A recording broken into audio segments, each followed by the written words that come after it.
the story's about you, Gary. Oh, okay. You know, and I mean, this is what it's all about. What's happened to you? You know, Gary Silva. You know, tell us from the beginning what happened. You were arrested, right?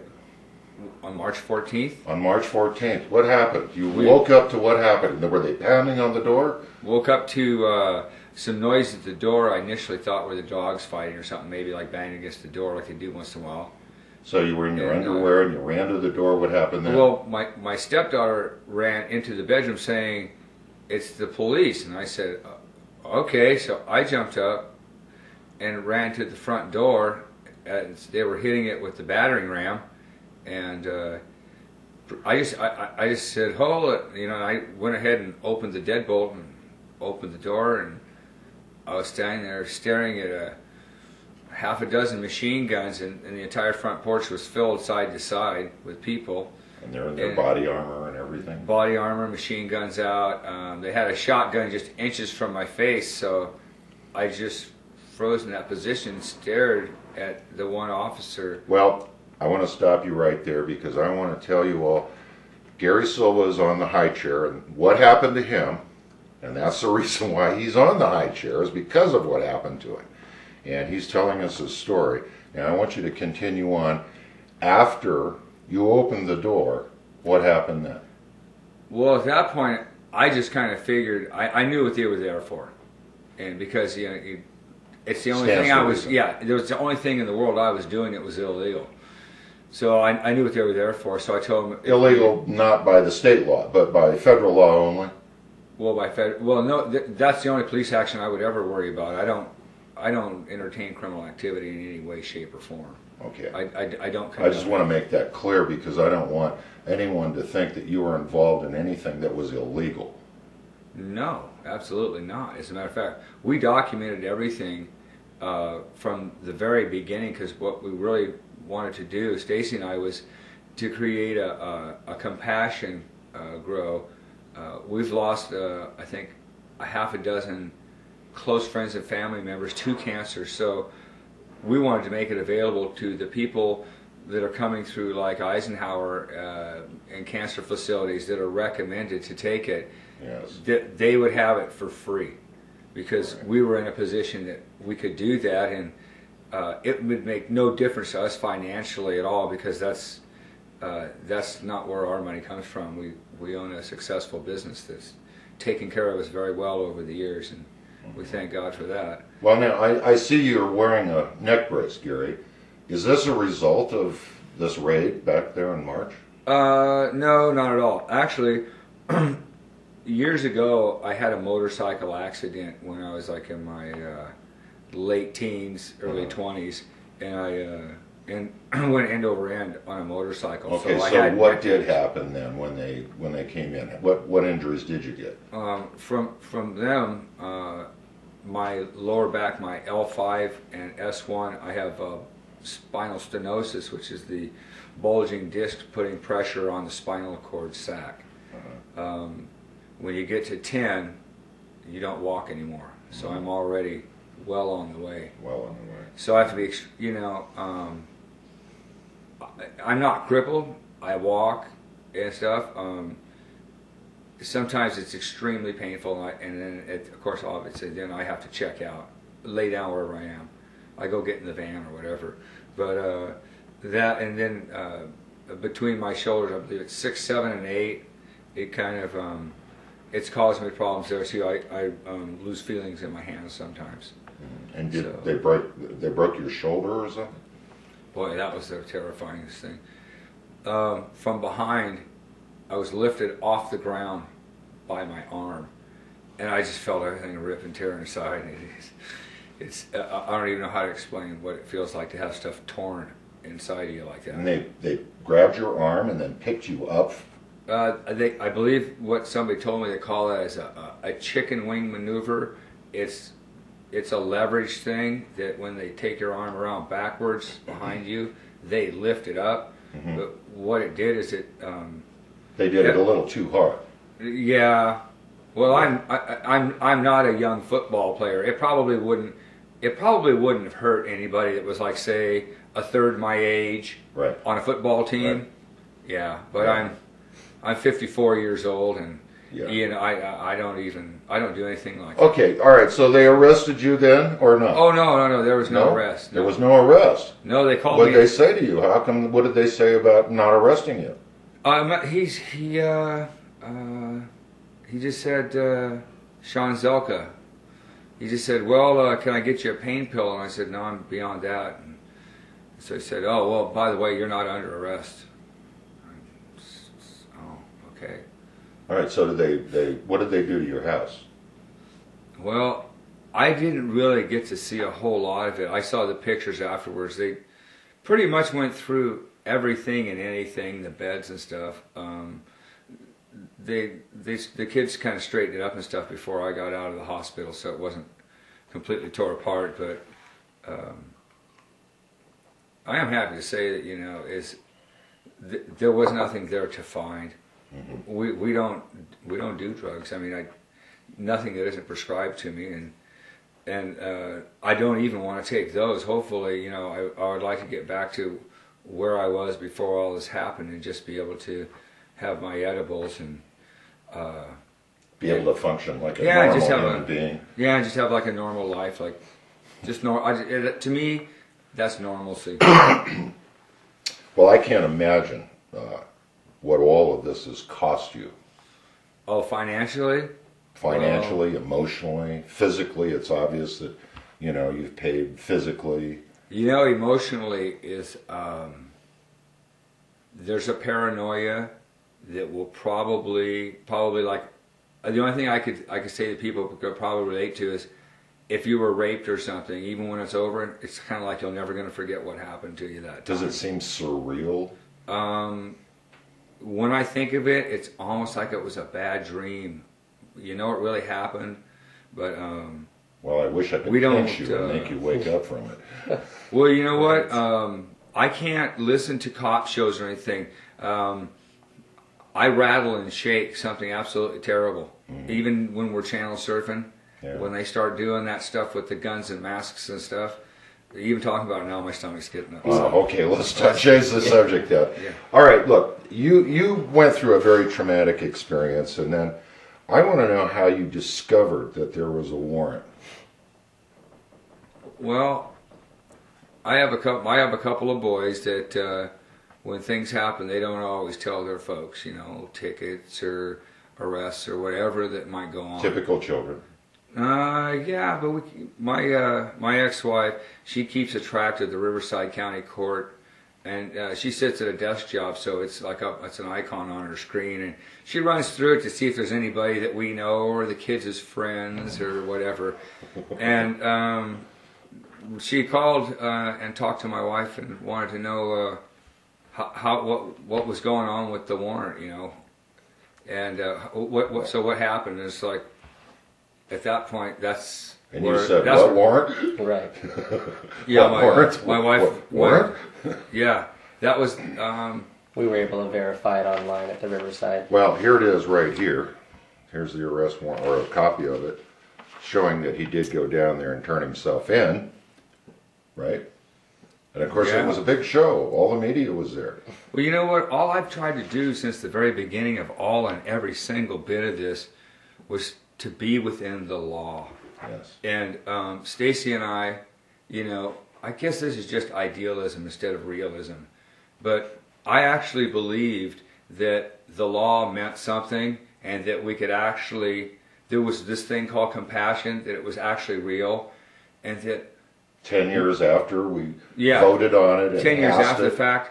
And I just thought, how cool is this that we can actually not only, my pharmaceutical bills, 2 of my medicines are $500 a month each, and I take about 6, and I don't even know. I mean, because that's the part that the insurance doesn't cover. Yeah. Plus some other ones that we have co-pays on. Those are the 2 biggies. But I was thinking, how cool is this? I won't have to have the terrible side effects and spend the kind of money that we've been spending on medication, and it's even better than that. I can give it to other people who maybe don't even have a place to grow it. Or don't have the money to buy it. Or know where to buy it. Right. Or whichever. And that's what the law states. And the Lord's been good enough to us that we're in a position that we can do that.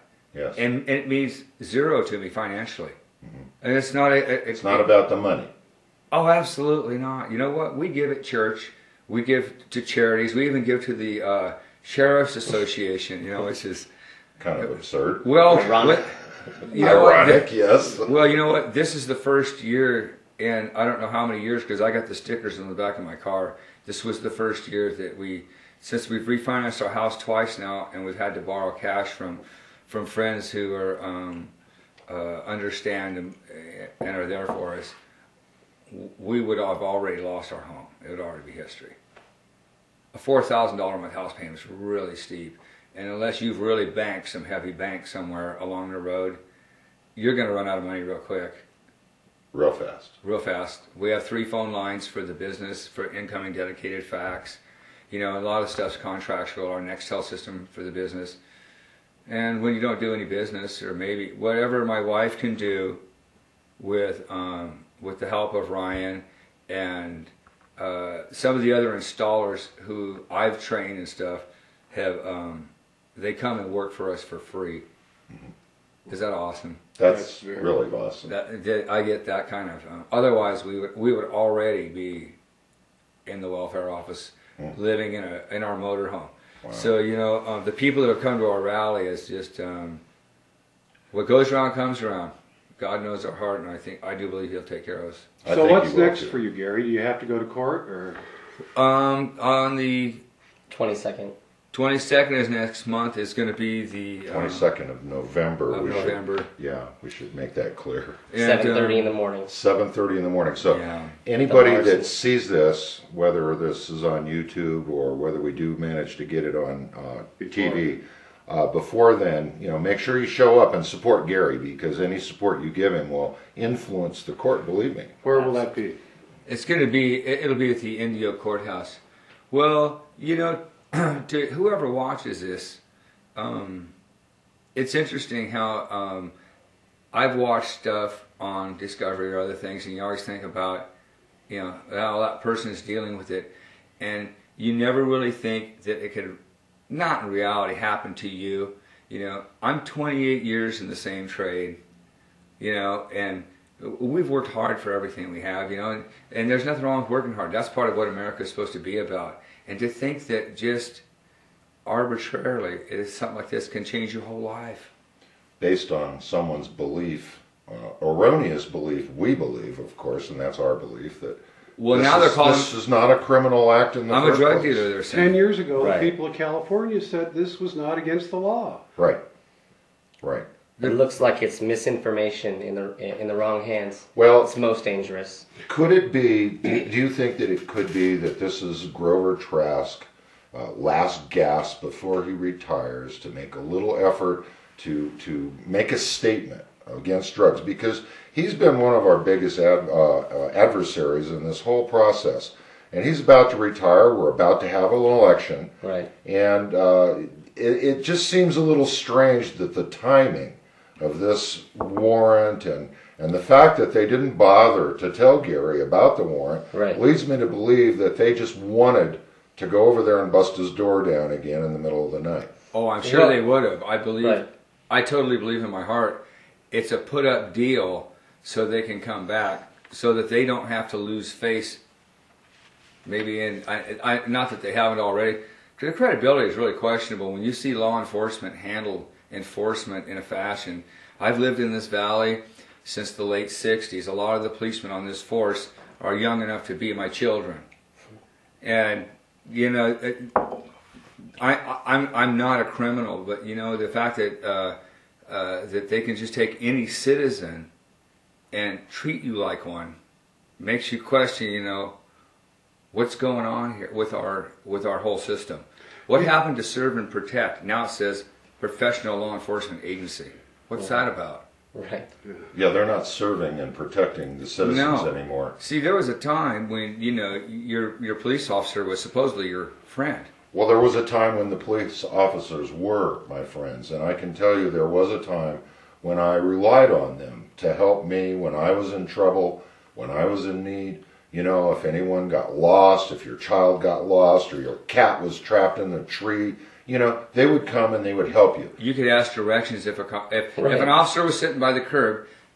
You could ask directions or anything. Now, if you approach an officer, He wants to shoot you. the hand goes like this, and they go into this stance. It's like no longer. It's not this friendly. They don't want to atmosphere. be approached. Right. They're Well, not approachable anymore. I know we live. You go somewhere else to ask for. Well, There's does that make but- you feel like maybe that you're not really a citizen of the United States anymore, and that there's maybe some other hidden society that we don't know about that actually has taken over? Well, it's just more of the civil rights that we lose. Right. You know, when you walk down the street, if you look suspicious or something, you know, so per se, what are you doing here? It's like, I want to why? ask Where you, am I? You know, I what want I to mean, ask you a question, Gary. Now, you said you were very careful about what you did, so you weren't growing outside of the state guidelines. You were within the legal limits. well, that was the whole idea of doing a compassion grow, because with Canna Help being right near the hospital facilities where they're treating cancer patients, and they come in with recommendations regularly, then you know what? Why not just give it? Yeah. I guess some people don't understand that concept, and you know there is a criminal element involved, and there always is. You know, and that's why we have OxyContin and Vicodin, every other drug known to, you know, it's on the streets but that element, the only way you'll ever even lower it is by controlling it and regulating it. So, Yeah. and Well, how about removing prohibition?